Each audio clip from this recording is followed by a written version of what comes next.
Terima kasih Tuhan terus beranugerah bagi kami, menarik kami untuk semakin boleh mengenal Engkau.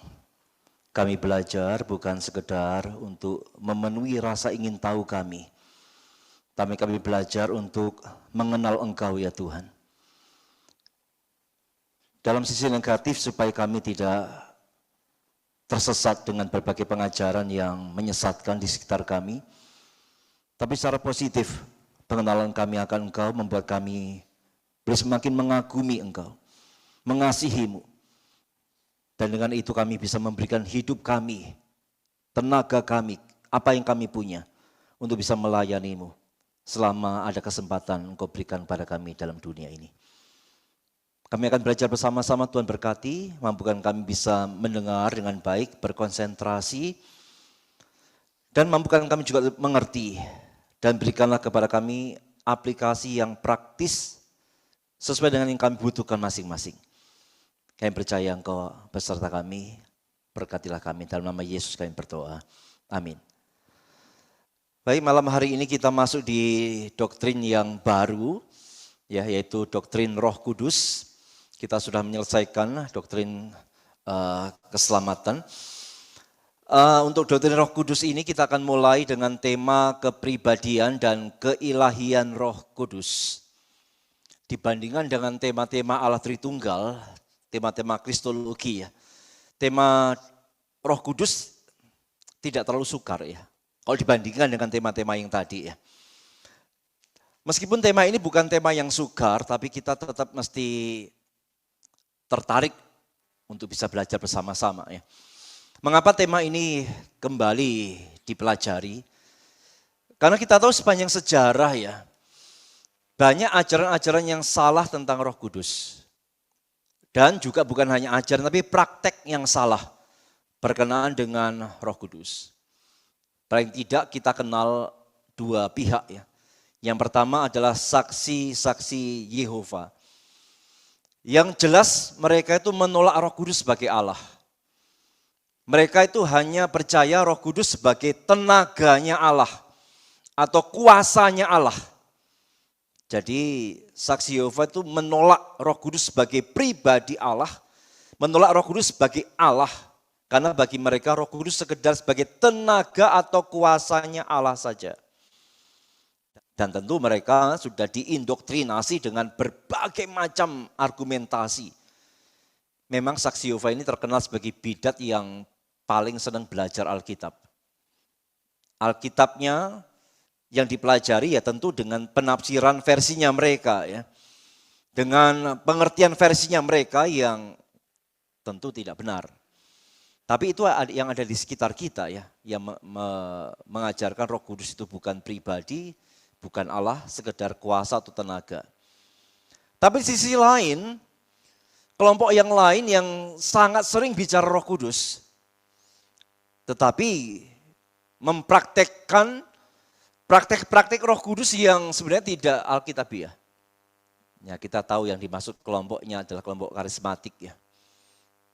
Tidak ada yang berbicara tentang Roh Kudus yang lebih banyak dari mereka. Mereka bicara Roh Kudus begitu banyak, tetapi ironisnya pelanggaran atau pengertian yang keliru juga sangat banyak, dan praktek-praktek yang ditimbulkan secara keliru dari doktrin Roh Kudus yang mereka juga sangat banyak. Kita dulu pernah mendengar yang namanya Toronto Blessing. Ya, jadi kalau dipenuhi Roh Kudus harus ketawa-ketawa, terbahak-bahak, ketawa tanpa alasan, itu katanya dipenuhi Roh Kudus. Lalu kita pernah mendengar yang dulu yang namanya tumbang dalam roh. Jadi kalau orang dipenuhi Roh Kudus, orang itu pasti tumbang ya, jatuh, tergeletak begitu ya. Tapi semua itu praktek-praktek yang keliru ya. Karena itu kita perlu memiliki pengertian yang benar tentang siapa Roh Kudus. Supaya di satu sisi kita tidak gampang disesatkan baik oleh pengajaran-pengajaran tentang siapa Roh Kudus dan praktek-prakteknya yang salah berkenaan dengan doktrin ini. Tapi satu sisi ya tadi ya, supaya kita semakin mengenal siapa sih Roh Kudus itu. Sehingga kalau kita semakin mengenal, tentunya kita bisa berrelasi, berinteraksi dengan lebih benar, lebih baik lagi. Karena seringkali di dalam gereja Injili Roh Kudus ini seperti dalam tanda kutip ya dianaktirikan. Dalam kelompok Injili yang seringkali disapa siapa? Allah Bapa, Yesus Kristus. Roh Kudusnya jarang disebut. Padahal kita sudah percaya Allah Tritunggal, Bapa, Anak, Roh Kudus itu setara, sehakikat ya. Bisa dibedakan tapi tidak bisa dipisahkan. Oke, kita langsung saja akan masuk pada pembahasan kepribadian dan keilahian Roh Kudus. Malam hari ini kita hanya membahas tentang bukti-bukti tentang Roh Kudus sebagai pribadi dan bukti-bukti Roh Kudus sebagai Allah. Sehingga akan banyak sekali ayat yang akan kita lihat malam hari ini. Mari kita akan masuk bagian yang pertama, Roh Kudus sebagai pribadi. Bertolak belakang dengan yang diajarkan oleh saksi-saksi Yehova yang adalah bidat itu, yang mengajarkan Roh Kudus bukan pribadi. Alkitab memberikan terlalu banyak contoh, terlalu banyak bukti bahwa Roh Kudus itu pribadi. Ngomong pribadi kita tahu ya, apa sih yang ada dalam pribadi? Yang membuat sesuatu disebut pribadi itu karena apa? Jangan lupa 3 hal ini ya. Dia pribadi itu punya pikiran, punya perasaan, punya kehendak. Itu 3 hal ini. Jadi untuk sesuatu dikatakan pribadi mesti dia punya pikiran, punya perasaan, punya kehendak. Kita pribadi. Kita bisa merasa, kita bisa berpikir, kita bisa menginginkan sesuatu pribadi. Roh Kudus itu juga seperti itu. Dia pribadi. Kalau tenaga, kuasa, ya tenaga, kuasa itu gak punya pikiran. Ya. Gak bisa berpikir, namanya kuasa tenaga. Tidak bisa merasa, tidak bisa menginginkan. Nah sekarang kita lihat apa yang Alkitab katakan tentang Roh Kudus sebagai pribadi. Yang pertama, Roh Kudus itu pasti punya pikiran. Sebagai bagian dari pribadi. Kita lihat ayatnya dalam Yohanes 14 ayat 26. Tetapi penghibur, yaitu Roh Kudus, yang akan diutus Bapa dalam namaku.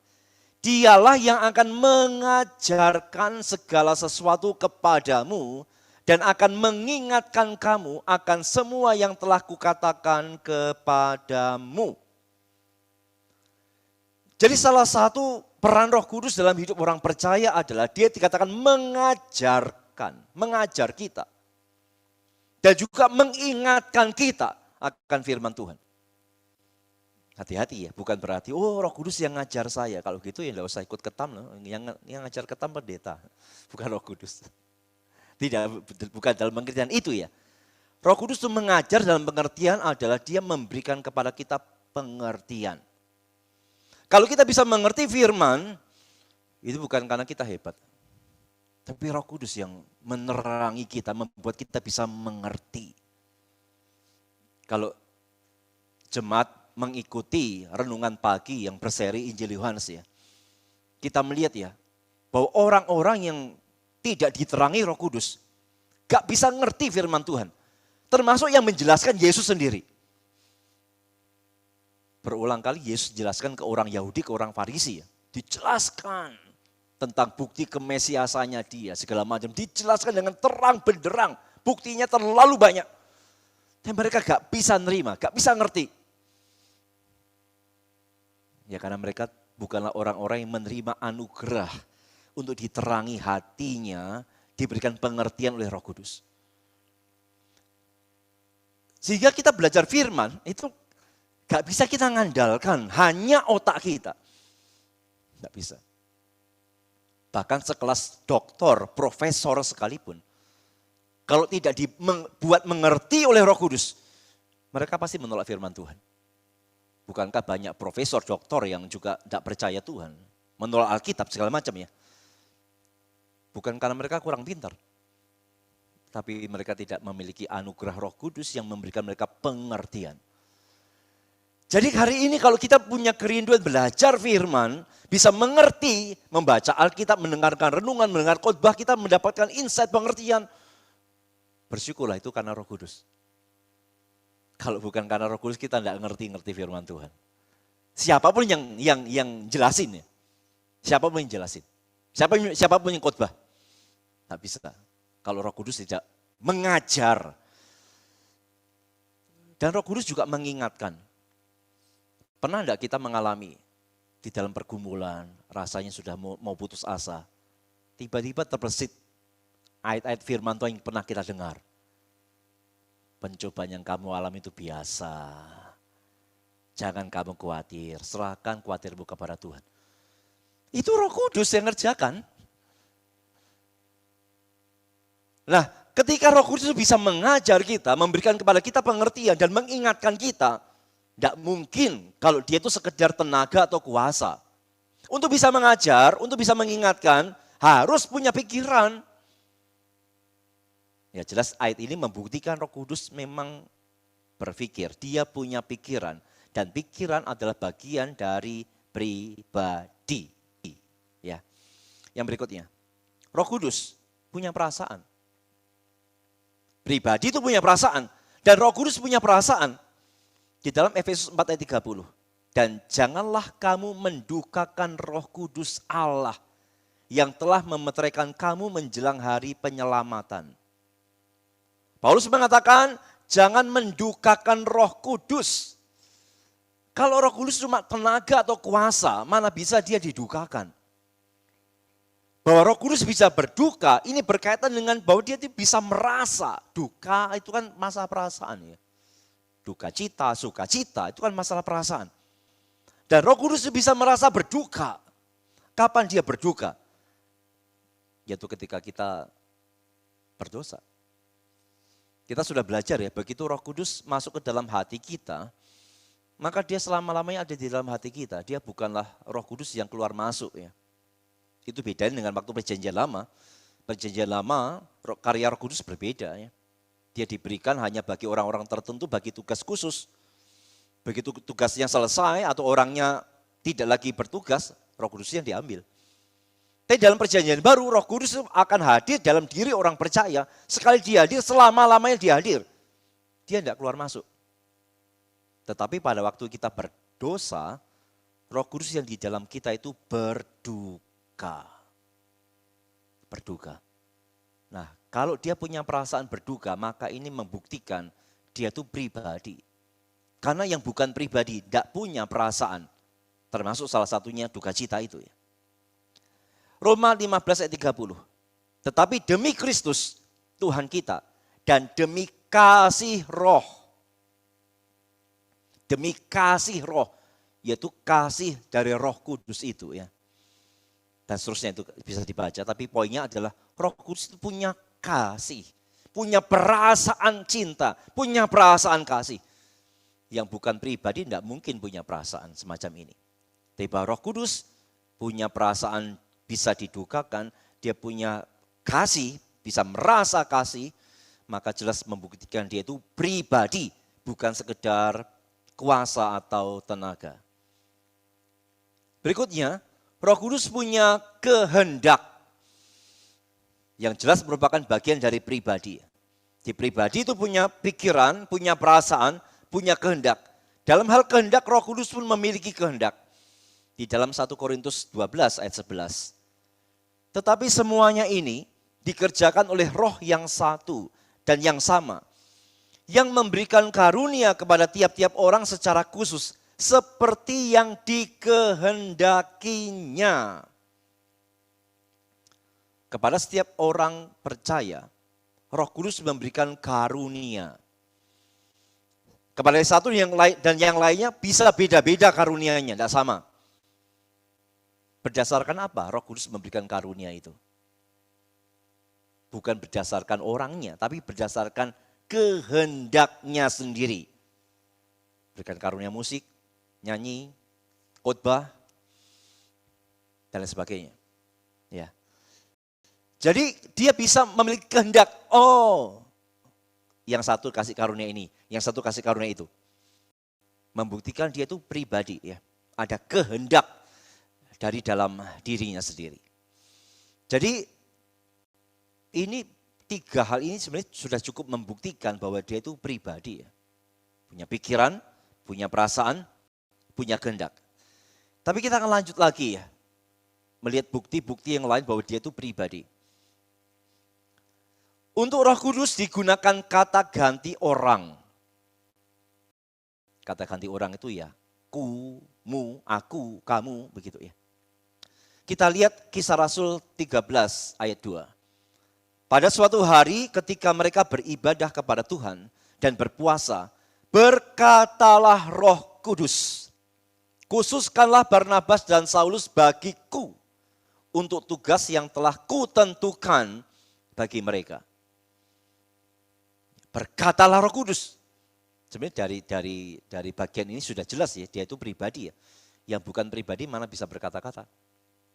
Tapi bagi dirinya juga diberikan kata ganti orang. Khususkanlah Barnabas dan Saulus bagiku. Untuk tugas yang telah kutentukan bagi mereka. Dari Charles Hodge, seorang teolog reform, dia mengatakan begini. Seorang pribadi adalah ia yang pada waktu berbicara berkata aku. Pada waktu diajak bicara disebut engkau. Dan pada waktu dibicarakan disebut iya atau nya. Yang bukan pribadi tidak bisa begitu.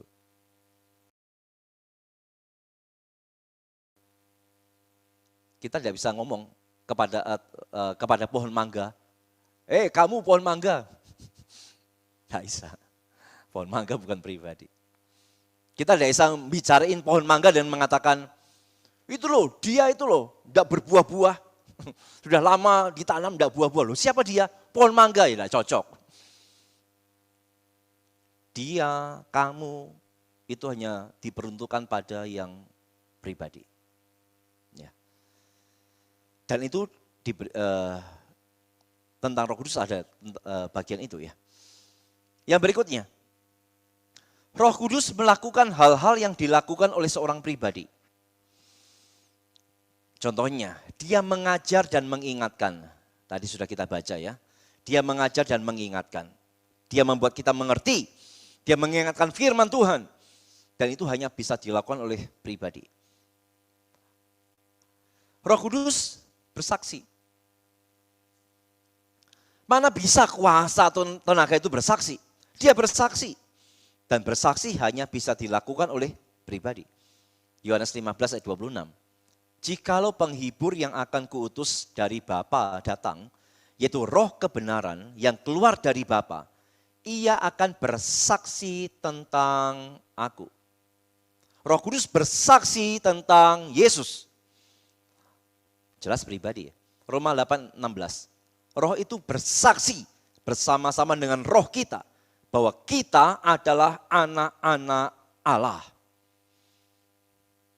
Mana bisa tenaga bersaksi, kuasa bersaksi? Tidak bisa. Yang bisa bersaksi hanyalah pribadi. Kita bisa bersaksi. Manusia bisa bersaksi karena dia pribadi. Demikian Roh Kudus.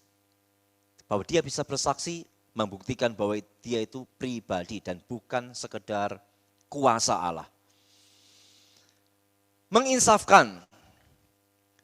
Yohanes 16 ayat 8. Dan kalau ia datang, yaitu Roh Kudus itu ya, ia akan menginsafkan dunia akan dosa, kebenaran, dan penghakiman. Seseorang bisa sadar akan dosanya, ketidakmampuan dia menyelamatkan dirinya. Itu hanya karena Roh Kudus. Kita bisa sadar kita salah. Kita bisa sadar kita tidak mungkin selamat dengan usaha kita. Itu semua karena Roh Kudus yang menyadarkan kita. Laki-laki ini berguna dalam penginjilan ya.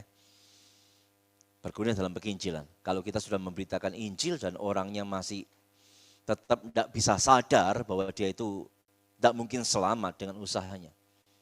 Ya kita hanya bisa mendoakan pada akhirnya Roh Kudus bekerja. Karena tanpa Roh Kudus bekerja ya, sejelas mungkin Injil kita sampaikan, sefasih mungkin berita Injil kita beritakan. Tapi kalau Roh Kudus tidak bekerja, tidak bisa. Sehingga kita para pemberita Injil selalu diingatkan ya, berdoa, berdoa, dan berdoa sebelum memberitakan Injil. Ya. Roh Kudus menolong dan berdoa. Roma 8 ayat 26. Demikianlah Roh membantu kita dalam kelemahan kita. Sebab kita tidak tahu bagaimana sebenarnya harus berdoa. Tetapi Roh sendiri berdoa untuk kita kepada Allah dengan keluhan-keluhan yang tidak terucapkan. Pernah tidak kita mengalami masa-masa sulit dalam hidup kita, di mana sampai kita berdoa aja sudah sampai rasanya kok berat sekali. Sulit sekali. Bisa jadi seperti itu. Tapi pada waktu seperti itu terjadi, Roh Kudus tidak tinggal diam ya. Dia akan menolong kita, akan membantu kita dalam kelemahan kita itu. Supaya di dalam kelemahan itu kita dimampukan untuk bisa berdoa. Dan bukan hanya kita sendiri yang berdoa, tapi Roh Kudus berdoa untuk kita. Luar biasa ya. Bersyukur menjadi orang percaya. Di dalam kelemahan kita, Roh Kudus bukan malah melemahkan kita. Tapi dia membantu kita, menguatkan kita. Bahkan dia sendiri berdoa untuk kita kepada Bapa. Luar biasa. Di satu sisi kita pernah belajar juga, Yesus itu menjadi pendoa syafaat kita juga. Jadi kita di backup luar biasa. Hidup kita itu di backup luar biasa. Dan yang membackup itu tidak macam-macam, bukan sembarangan yang backup kita. Yang backup kita bukan hamba Tuhan yang hebat, yang besar, bukan. Yang membackup kita, Yesus yang mendoakan kita.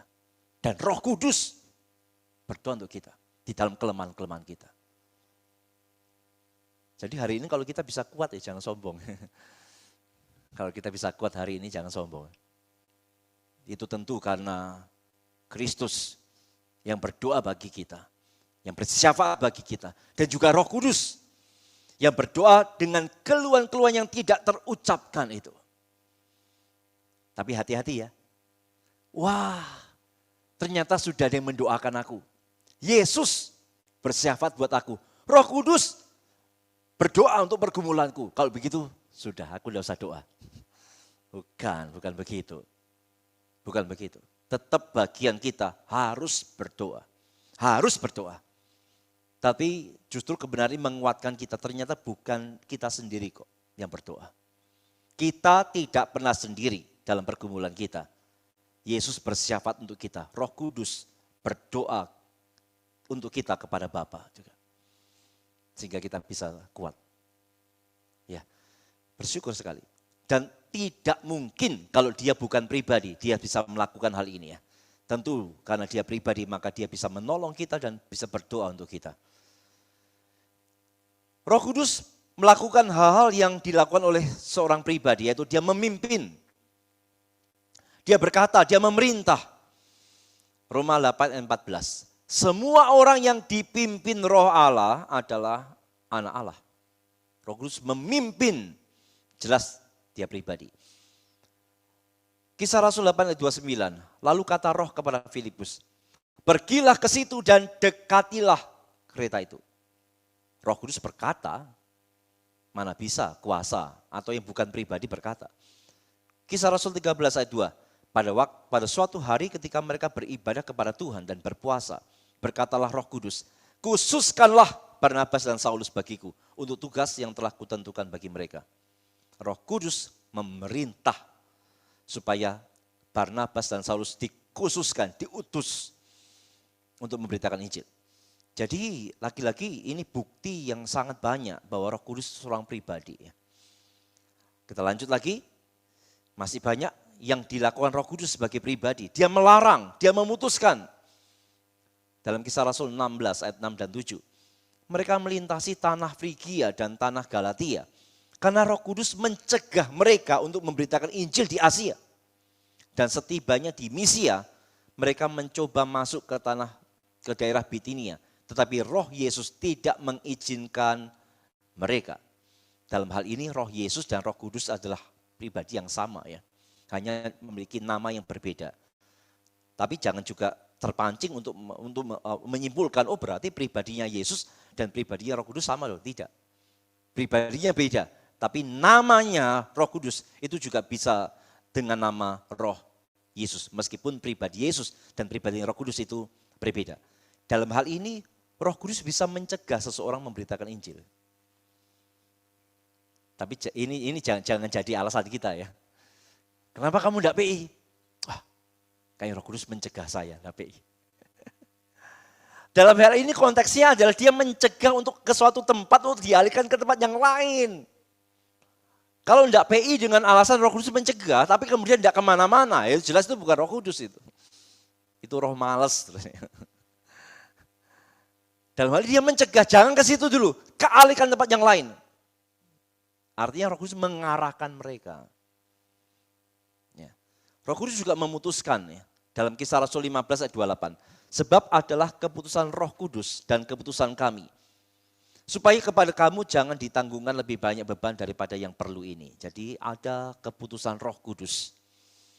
Yang bisa memutuskan, yang bisa melarang tentu hanyalah pribadi. Yang bukan pribadi tidak bisa melakukan ini. Roh Kudus melakukannya. Maka jelas ini bukti bahwa dia itu pribadi, bukan sekedar kuasa atau tenaga. Masih tentang hal-hal yang dilakukan Roh Kudus sebagai pribadi. Dia mendorong orang untuk berbicara dan juga menuntun orang. Dalam Kisah Rasul 6 ayat 10. Tetapi mereka tak sanggup melawan hikmatnya dan roh yang mendorong dia berbicara. Ini masalah para rasul ya, yang bisa berargumentasi, berkhotbah, melawan para orang-orang yang menolak Yesus itu. Mereka bukanlah orang yang hebat sebenarnya. Tapi Roh Kudus yang memampukan dan mendorong mereka berbicara. Karena itulah Paulus juga pernah berdoa ya, supaya kepada dia diberikan keberanian untuk membuka mulutnya. Nah di sini masih dalam konteks penginjilan ya. Ketika kita melihat bahwa Roh Kudus itu juga berkarya memberikan seseorang itu dorongan untuk berbicara. Maka kita tidak bisa menolak memberitakan Injil dengan alasan bahwa aku tidak berani. Terus kalau tidak berani, next bagaimana? Solusinya bagaimana? Kita tidak bisa menggunakan alasan tidak berani untuk membenarkan diri kita untuk tidak menyampaikan Injil. Kalau kita sadar bahwa kita tidak berani, maka ingat pelajaran malam hari ini. Roh Kudus berkuasa memberikan kita dorongan, kemampuan untuk kita bisa berbicara. Jadi sekali lagi bukan menjadi alasan kita membenarkan diri ya. Oh aku tidak berani, aku tidak berani. Terus kalau tidak berani terus bagaimana? Kita harus contoh seperti Paulus. Ternyata ada masanya Paulus penginjil yang hebat itu. Ada masanya dia kurang berani. Tapi pada waktu dia merasa kurang berani maka dia minta didoakan. Doakanlah aku supaya kepadaku diberikan keberanian dan aku membuka mulutku. Ini berlaku juga bagi kita ya. Ketika kita merasa belum mampu dan segala macam, ada Roh Kudus kok yang akan menolong kita ya. Dia juga menuntun ya. Mazmur 143 ayat 10. Ajarlah aku melakukan kehendakmu sebab engkaulah Allahku. Kiranya rohmu yang baik itu menuntun aku di tanah yang rata. Roh Kudus menuntun hidup kita. Jadi laki-laki yang dilakukan ini membuktikan dia itu pribadi. Masih lagi, dan ini yang dua yang terakhir ya. Roh Kudus memberikan sukacita. Jelas hanya bisa dilakukan oleh pribadi. Dia juga menyucikan atau menguduskan. Baik memberikan sukacita, menguduskan, menyucikan. Sekali lagi, jelas itu hanya bisa dilakukan kalau dia itu pribadi. Kalau sekedar kuasa, sekedar tenaga, tidak mungkin dia bisa melakukan hal ini. Oke, sekarang kita akan lihat salah kutipan dari seorang yang bernama Herbert Lockyer. Secara keseluruhan, sekitar 160 teks dalam Perjanjian Lama dan Perjanjian Baru menyinggung tindakan-tindakan dari roh Artinya 160 ayat itu membuktikan Roh Kudus itu pribadi. Sehingga menyangkal kepribadian bagi Roh Kudus sama dengan membuat ayat-ayat 160 itu tidak mempunyai arti dan menggelikan. Jadi ternyata tidak sekedar beberapa ayat yang kita baca ya. Ada sekitar 160 ayat yang menyatakan dia itu melakukan tindakan-tindakan yang hanya bisa dilakukan oleh pribadi. Jadi harusnya ya kita meyakini dia itu bukan kuasa, bukan sekedar kuasa, tapi benar-benar pribadi.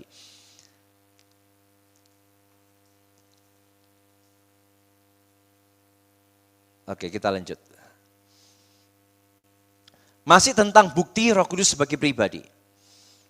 Ada hal-hal yang bisa dilakukan terhadap Roh Kudus.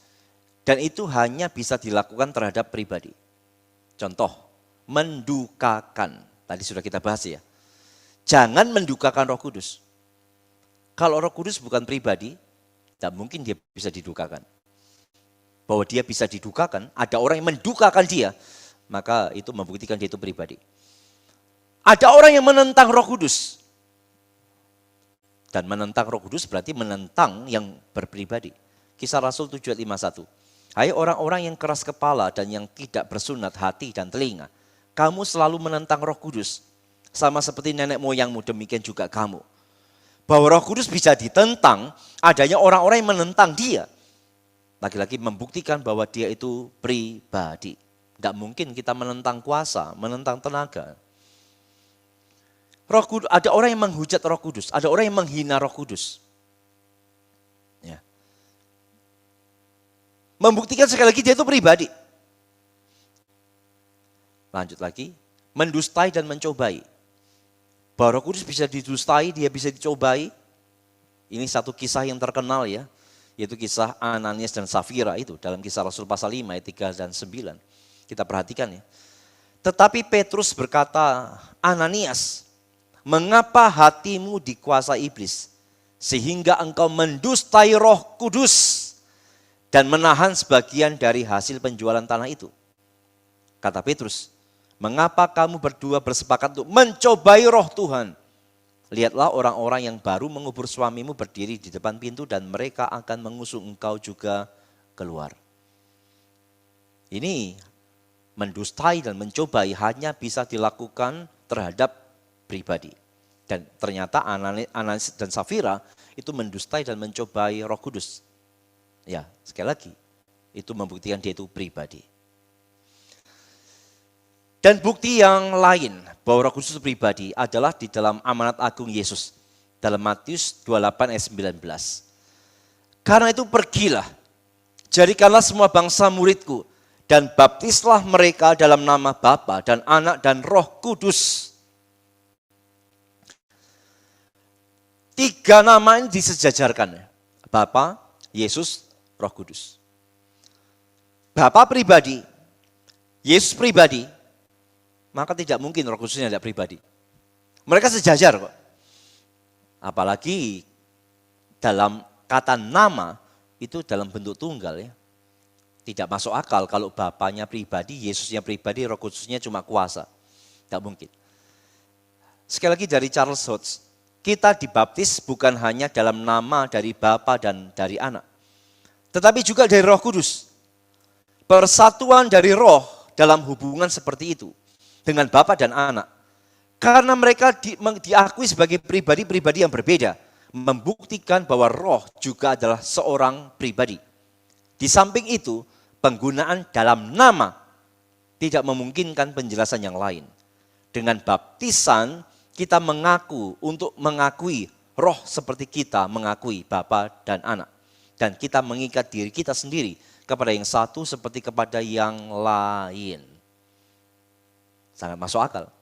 Bapa pribadi, Anak pribadi, jelas Roh Kudus pribadi. Harusnya dari semua bukti ini ya, harusnya tidak boleh ada orang yang menyangkal Roh Kudus sebagai pribadi. Tapi saksi Yehova sampai detik ini tetap menyangkal Roh Kudus sebagai pribadi. Sampai detik ini mereka mengajarkan Roh Kudus cuma tenaga Allah atau kuasa Allah. Mengapa mereka sampai tegar tengkuk seperti itu? Karena mereka mengatakan begini, penggambaran Roh Kudus sebagai pribadi dalam Alkitab itu hanyalah personifikasi. Dan itu tidak menunjukkan Roh Kudus sebagai pribadi. Memang ya, kalau bicara bidat yang paling licin, itu saksi Yehova. Yang paling licin. Sudah banyak sekali bukti. Ada 160 ayat tentang tindakan-tindakan Roh Kudus. Tapi mereka tetap menolak. Oh enggak, Roh Kudus bukan pribadi. Memang betul ayat-ayat itu bicara tindakan-tindakan Roh Kudus. Tapi itu hanyalah personifikasi. Tahu ya personifikasi ya? Personifikasi itu yang bukan pribadi, digambarkan sebagai pribadi dengan memakai bahasa-bahasa manusia. Contohnya yang bukan pribadi, tapi digambarkan sebagai pribadi dengan bahasa personifikasi. Nyiur melambai. Nyiur pohon kelapa, melambai. Kan bukan pribadi. Itu melambai kan dia. Apa lagi?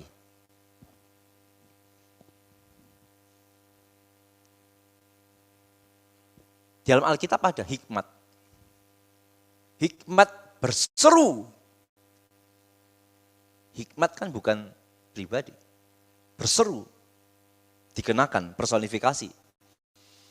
Nah, dengan dasar itu maka orang-orang saksi Yehova mengatakan bahwa termasuk Roh Kudus.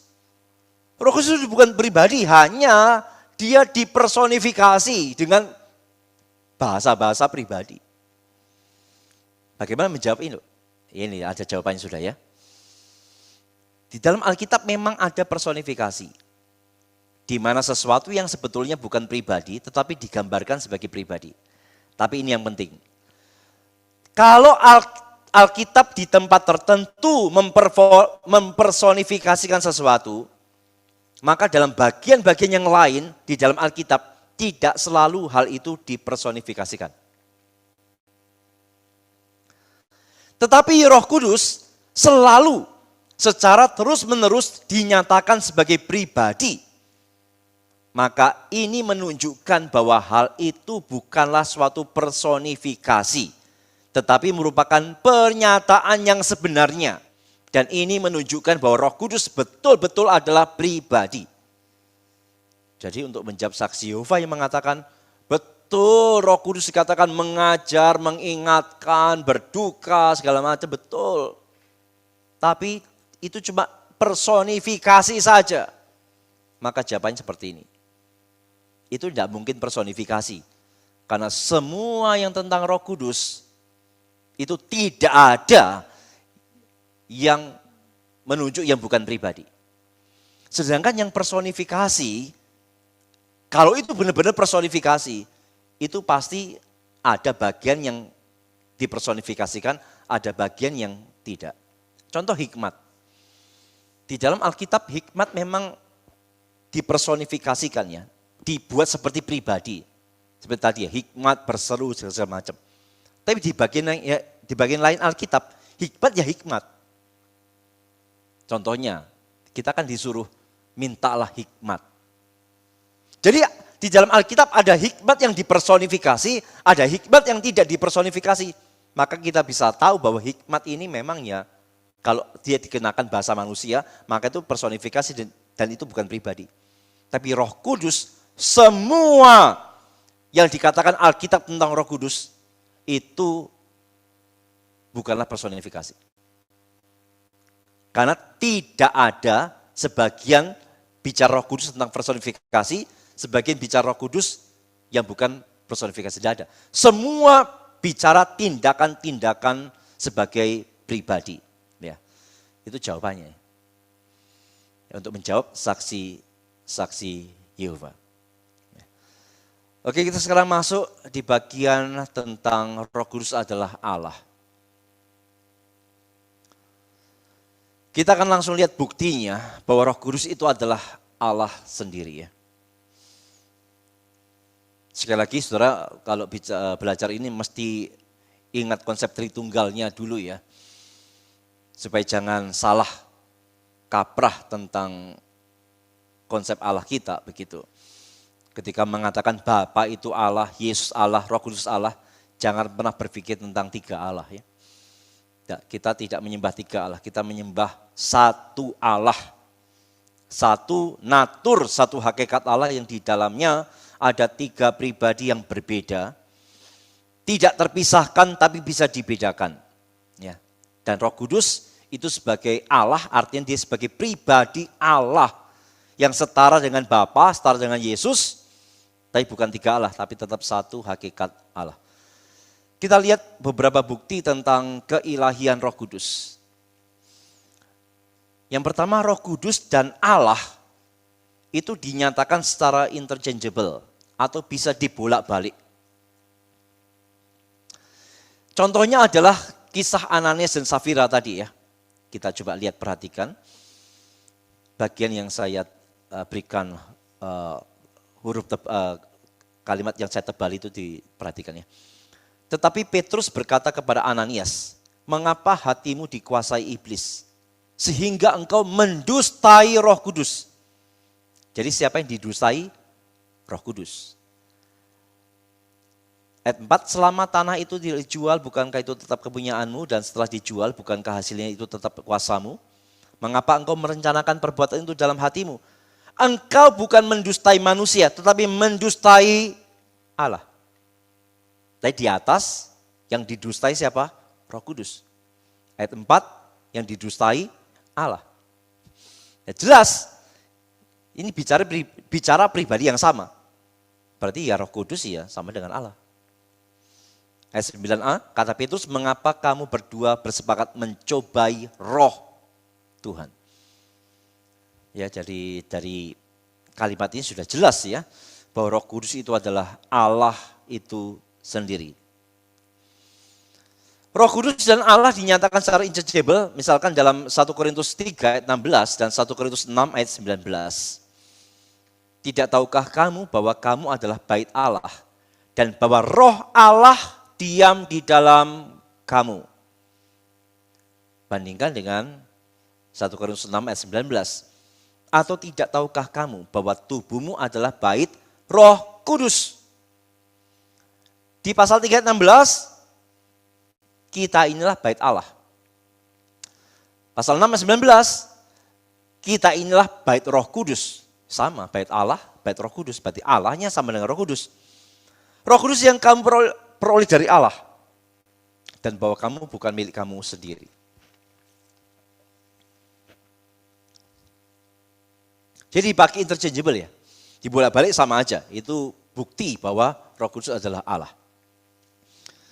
Yang berikutnya, Roh Kudus punya sifat-sifat Allah. Oke itu. Ada kekal ya. Roh Kudus itu kekal. Ibrani 9:14, betapa lebihnya darah Kristus yang oleh roh yang kekal telah mempersembahkan dirinya sendiri kepada Allah. Sebagai persembahan yang tak bercacat, akan menyucikan hati nurani kita dari perbuatan-perbuatan yang sia-sia, supaya kita dapat beribadah kepada Allah yang hidup, roh yang kekal. Maha ada, Mazmur 139 ayat 7-10. Kemana aku dapat pergi menjauhi rohmu, kemana aku dapat lari dari hadapanmu, jika aku mendaki ke langit, engkau di sana, jika aku menaruh tempat tidurku di dunia orang mati, di situ pun engkau, jika aku terbang dengan sayap fajar dan membuat kediaman di ujung laut, juga di sana tanganmu akan menuntun aku dan tangan kananmu memegang aku. Jelas bicara sifat-sifat Allah ya. Kekal, maha ada, dan Roh Kudus memiliki sifat itu. Kalau bukan Allah, tidak mungkin ada sifat semacam ini ya. Kita kekal, tapi kekalnya kita beda. Kekalnya Allah tidak berawal, tidak berakhir. Kekalnya kita berawal, baru tidak berakhir. Tidak ada di antara kita yang maha ada. Kita ada di sini, Tidak bisa di waktu yang sama kita ada di tempat lain. Tidak bisa. Bahwa yang maha ada itu jelas hanya Allah. Dan Roh Kudus itu maha ada, maka dia pasti Allah. Roh Kudus punya sifat Allah yang lain, yaitu maha tahu. 1 Korintus 2 ayat 10 dan 11. Karena kepada kita Allah telah menyatakannya oleh roh, sebab roh menyelidiki segala sesuatu. Bahkan hal yang tersembunyi dalam diri Allah. Siapa gerangan di antara manusia yang tahu apa yang terdapat dalam diri manusia selain roh manusia sendiri yang ada dalam dia. Demikian pula lah tidak ada orang yang tahu apa yang terdapat dalam diri Allah selain roh Allah. Bahwa Roh Kudus itu bisa tahu dalam diri Allah. Ya pasti dia Allah sendiri.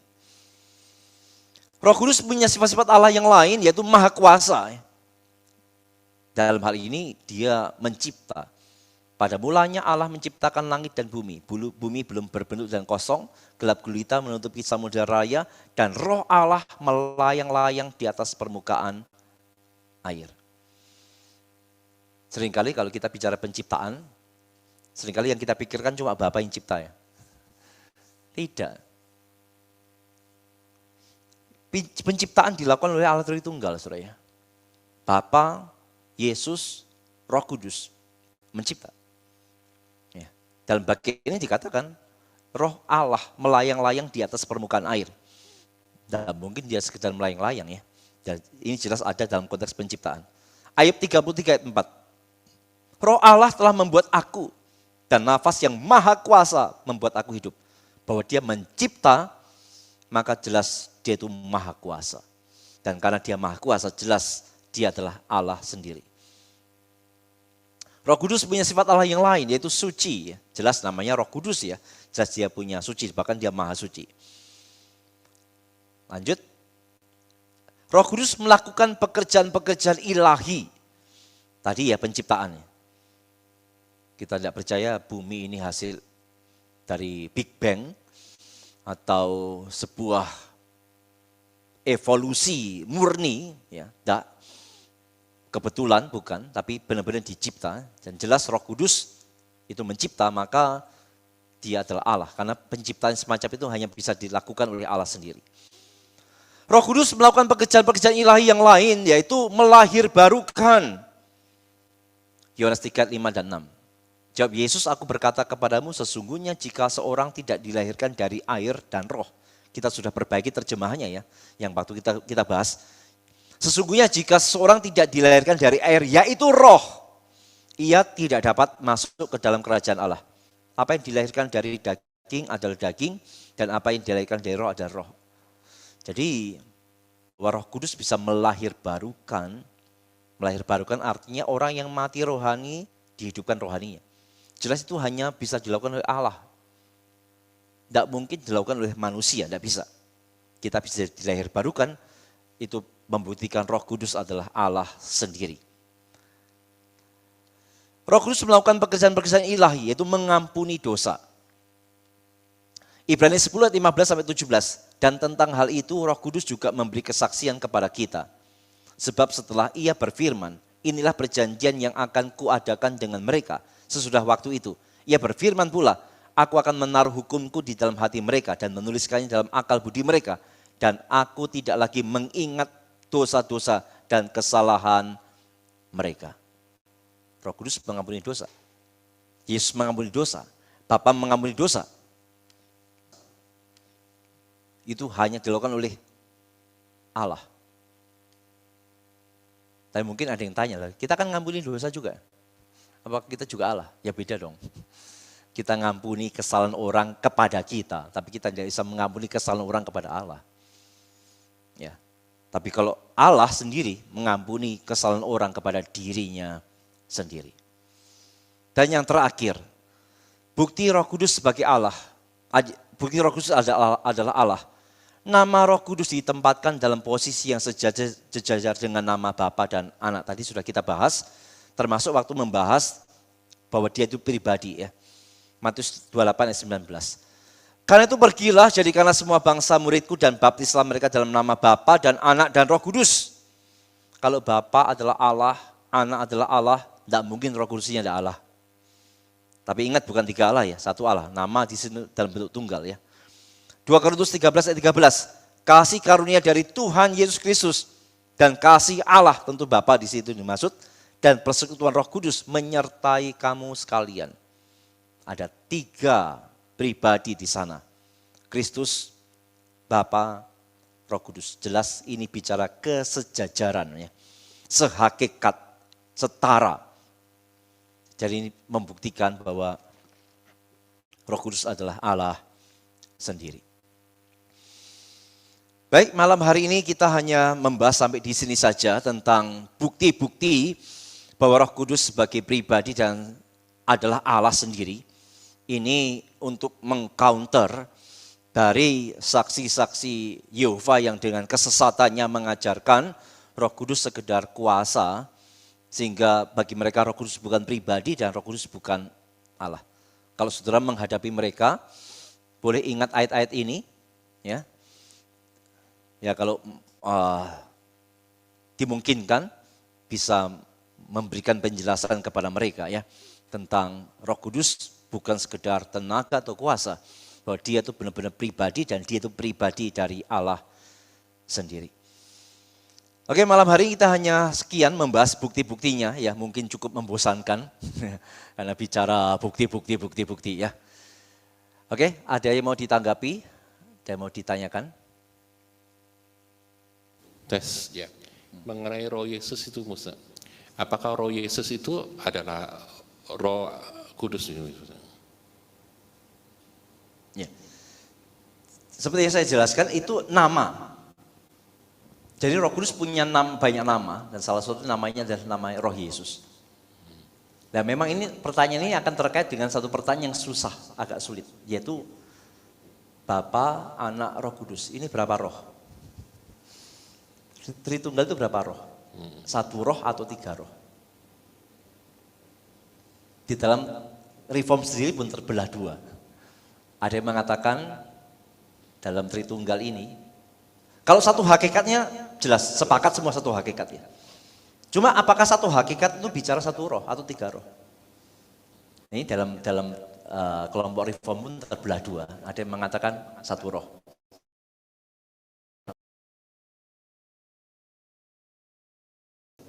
Tapi tetap ada yang mempertahankan 3 roh. 3 roh bukan berarti 3 hakikat, tetap 1 hakikat, tapi 3 roh. Jadi roh Bapa bukan roh Yesus, bukan Roh Kudus, tapi bukan 3 hakikat, tetap 1 hakikat. Itu bagian memang sukar untuk kita benar-benar menemukan jawaban yang firm gitu ya, sulit. Tapi apakah roh Yesus itu Roh Kudus? Ya terkait dengan posisi kita nantinya. Kalau posisinya adalah Roh Bapa, Roh Yesus, Roh Kudus itu sebagai 1 roh, ya berarti ya jawabannya iya. Tapi kalau kita mengambil posisi yang satunya bahwa Roh Bapa, Roh Yesus, Roh Kudus masing-masing ada rohnya, ya berarti ya bukan. Tergantung posisinya kita memegang yang mana. Tritunggal itu 3 roh atau 1 roh. Kalau kita memegang 1 roh, ya berarti Roh Yesus ya Roh Kudus itu. Tapi kalau kita memegang yang 3 roh, ya berarti Roh Yesus ya bukan Roh Kudus. Meskipun mereka sehakikat setara. Ya tergantung posisinya. Gimana? Kalau saya pribadi, ya sampai hari ini sebenarnya enggak menentukan mana yang paling mana ya. Paling masih posisinya 60-40 lah. Kalau saya 3 roh, meskipun posisinya masih 60-40 ya. Mengapa 3 roh? Karena 3 roh bukan berarti 3 hakikat. Tidak harus diartikan 3 hakikat. Tetap 1 hakikat dengan 3 roh. Itu berkaitan dengan itu ya. Pada waktu Yesus terpisah dengan Bapa.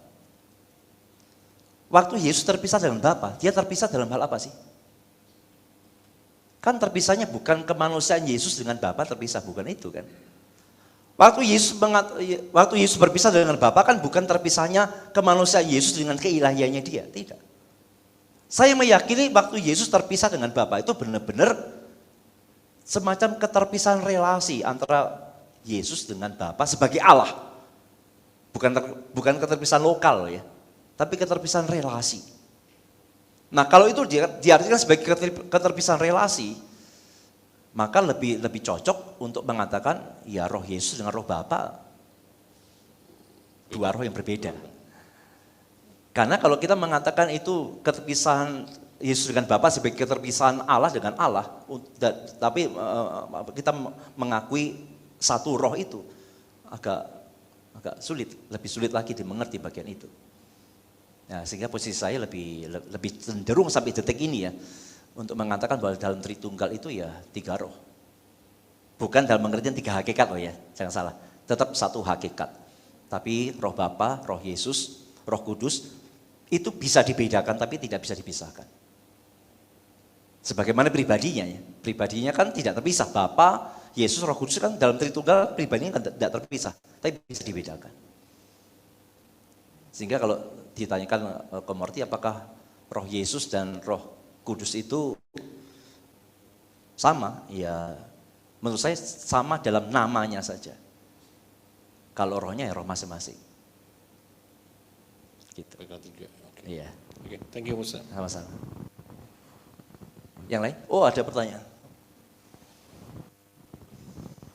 Apakah dalam menyebutkan Allah Tritunggal harus berurutan Allah Bapa, Allah Putra, Allah Roh? Tidak harus berurutan ya. Tidak dimarahin juga kita ya. Tidak ada yang iri-iri, tidak ada ya. Tidak harus berurutan. Karena Bapa, Anak, Roh Kudus tidak bicara mana yang lebih dulu.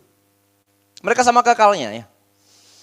Bukankah Roh Kudus sudah ada sebelum Tuhan Yesus naik? Mengapa Tuhan Yesus menjanjikan Roh Kudus akan datang sebagai penolong? Betul, Roh Kudus kekal adanya. Tapi bahwa dia pekerjaannya sebagai penolong memang sudah diatur oleh Tuhan. Bahwa memang Yesusnya naik dulu, baru Roh Kudusnya turun. Itu sudah dalam tanda petik ya, aturannya Tuhan begitu. Sehingga kembali lagi ke isu tentang karya Roh Kudus dalam PL dan PB. Emangnya di PL Roh Kudus belum ada? Ada sudah. Tetapi karya Roh Kudus dalam PL itu beda dengan di PB tadi ya, saya jelaskan sedikit bahwa di Perjanjian Lama Roh Kudus itu karyanya bukan menyertai orang selama-lamanya tidak. Tapi di dalam PL itu adalah karyanya itu adalah dalam tugas-tugas khusus yang diberikan oleh Tuhan kepada orang-orang tertentu, termasuk orang-orang yang bukan pilihan. Saul kan bukan orang pilihan. Tapi karena dia punya tugas khusus dari Tuhan, maka Roh Kudus diberikan kepada dia. Sampai kapan? Sampai ketika Saul sudah tidak lagi memegang jabatannya itu. Yaitu ketika dia melawan Tuhan terus, akhirnya Tuhan berhentikan dia, pecat dia jadi raja, Roh Kudus yang ditarik. Nah, di dalam PB tidak begitu lagi. Di dalam PB begitu Roh Kudus hadir dalam hidup seorang, maka dia selama-lamanya hadir. Maka untuk hal ini Yesusnya naik dulu, baru Roh Kudusnya turun. Ya memang begitu ketentuannya. Ketentuan dari Yesusnya ya. Aku naik supaya Roh Kudus turun. Kalau aku tidak naik, Roh Kudus tidak turun. Seperti itu kira-kira ya.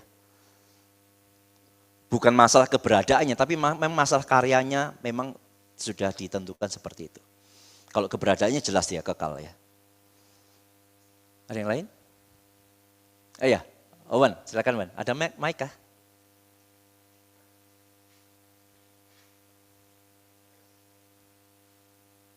Tes. Oke. Jadi mau bertanya tentang, tadi kan disebutkan itu Yesus mendoakan kita dan Roh Kudus itu mendoakan kita. Nah, jadi ada dua pertanyaan. Tes.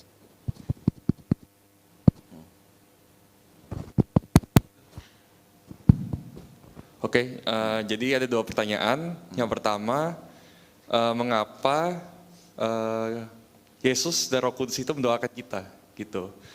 Mengapa gitu kan? Bukannya mereka tuh Tuhan gitu? Mengapa harus mendoakan kita? Terus yang kedua, Roh Kudus dan Yesus tuh doanya itu ke siapa? Oke, mungkin itu aja. Yang pertama, karena dia sayang kita. Dia sayang kita. Kalau dia tidak sayang kita tidak didoakin. Luar biasa toh. Terus doanya kepada siapa? Kepada Bapa. Roh Kudus mendoakan kita kepada Bapa. Yesus mendoakan kita kepada Bapa. Mungkin saya tambah lagi pertanyaan ya. Kalau gitu, apakah kita tidak usah berdoa kepada Roh Kudus, tidak usah berdoa kepada Yesus? Ya boleh aja berdoa kepada Yesus, kenapa tidak boleh? Boleh berdoa kepada Roh Kudus, boleh juga, kenapa tidak boleh? Loh, tapi kan dia doakan kepada Bapa, tidak masalah juga. Toh mereka ini kan tidak terpisah, toh pribadi-pribadi ini kan tidak terpisah, meskipun bisa dibedakan, tapi tidak terpisah begitu loh. Jadi masing-masing diajarkan oleh Alkitab ya. Bapa, Yesus, Roh Kudus tetap bisa menjadi objek doa kita. Kita berdoa kepada Bapa, boleh. Kepada Yesus, boleh. Kepada Roh Kudus, boleh. Boleh. Tapi bahwa Yesus mendoakan kita, Roh Kudus mendoakan kita, itu yang dicatat oleh Alkitab dan kita bersyukur dong. Berarti kita tidak pernah sendirian. Tapi sekali lagi ya, jangan pakai ayat ini jadi alasan kita jadi tidak usah doa ya. Toh sudah ada yang doain aku ya, jangan ya, tetap kita harus doa. Apa lagi Bang? Mau tambah lagi? Sebenarnya lebih ke bingung sih. Gimana? Kenapa gitu harus apa sih namanya didoakan ke Bapa gitu? Kenapa enggak? Kan intinya tuh mereka kan Tuhan gitu. Nah, kenapa enggak langsung? Apakah Bapa itu lebih tinggi kalau dalam konteks itu? Atau butuh approvalnya gitu? Enggak lah. Tidak. Semua setara ya. Semua setara. Dan bahwa dia melakukan itu ya tidak ada masalah ya. Ya karena itu faktanya. Karena itu faktanya. Ya kita terima. Kita terima dengan sukacita saja. Bahwa Roh Kudus mendoakan kita kepada Bapa, Yesus mendoakan kita kepada Bapa, sekali lagi itu tidak berarti cuma Bapa yang menjawab kita. Itu sebenarnya lebih bicara relasinya dia dengan kita sih.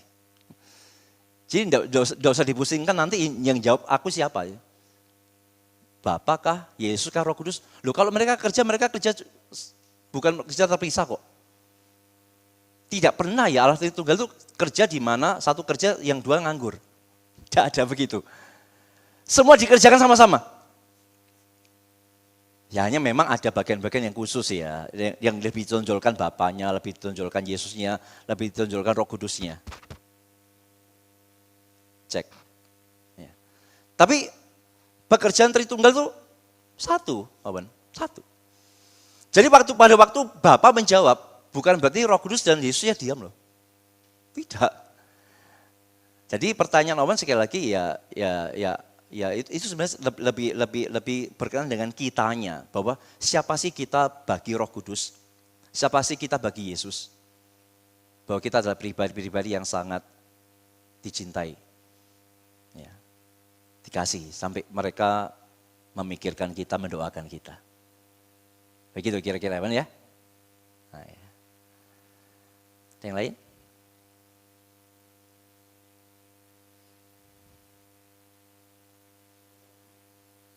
Kelompok sini belum.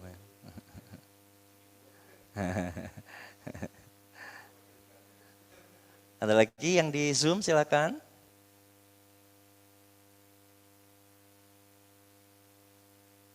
Oke. Tidak ada ya, cukup ya. Baik, mari kita akhiri, mari kita berdoa. Saya mengajak kita bersyukur kepada Roh Kudus yang sudah melahirbarukan kita, yang menerangi kita bisa mengerti firman Tuhan, yang menuntun kita dan semua karya-karya yang luar biasa, yang mendoakan kita, yang menguatkan kita. Mari bersyukurlah kepada Roh Kudus.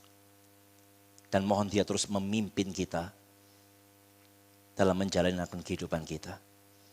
Percayalah, adanya Roh Kudus dalam hidup kita membuat kita yakin bahwa kita tidak pernah sendiri. Kita disertai.